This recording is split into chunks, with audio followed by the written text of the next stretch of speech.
Aturan baru kuota pemain asing dari Konfederasi Sepak Bola Asia, AFC, pada gelaran Liga Champions Asia dan AFC Cup diprotes sejumlah negara.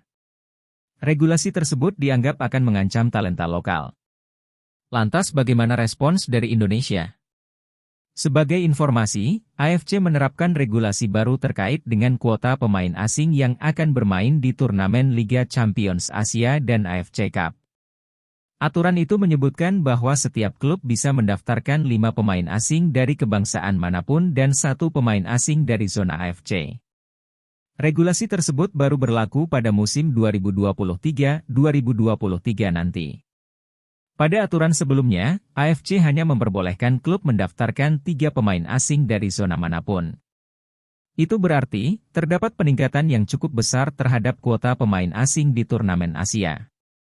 Perubahan ini bertujuan untuk membuat turnamen Asia dan Piala AFC menjadi lebih menarik secara komersial. AFC mengacu kepada kompetisi di Eropa, seperti misalnya Liga Champions. Akan tetapi, beberapa negara justru menganggap aturan tersebut menghambat upaya mereka untuk mengembangkan talenta lokal mereka.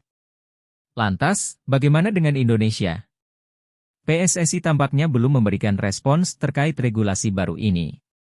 Akan tetapi, regulasi tersebut jelas mengancam wakil Indonesia yang berlaga di Piala AFC maupun Playoff Champions League musim depan nanti. Pasalnya, Liga 1 hanya mengizinkan kuota pemain asing sebanyak 3+1, 3 pemain dari kebangsaan manapun dan 1 dari zona AFC. Untuk bisa bersaing dengan klub-klub Asia lainnya bisa saja klub-klub Indonesia dipencundangi klub-klub lain jika tidak mengikuti regulasi tersebut. Karena untuk bersaing di kompetisi antar klub Asia tersebut tim-tim Indonesia betul-betul harus mempersiapkan skuad terbaiknya jika tidak maka seperti biasa klub-klub Indonesia hanya akan jadi lumbung gol dan pemanis dalam kompetisi antar klub Asia tersebut. Terus bagaimana dampak regulasi tersebut terhadap talenta muda Indonesia? Tentu dengan adanya regulasi tersebut bisa saja pemain-pemain Indonesia terutama pemain-pemain muda semakin tersisih dan tidak mendapatkan tempat di tim utama. Akan tetapi dengan adanya regulasi tersebut sebenarnya sangat baik untuk menciptakan persaingan antar pemain di klub. Lihat saja klub-klub di Liga Korea, Liga Jepang atau Thailand. Tidak semua pemain asing mendapatkan tempat utama di klubnya karena kalah bersaing dengan pemain-pemain lokal negara tersebut.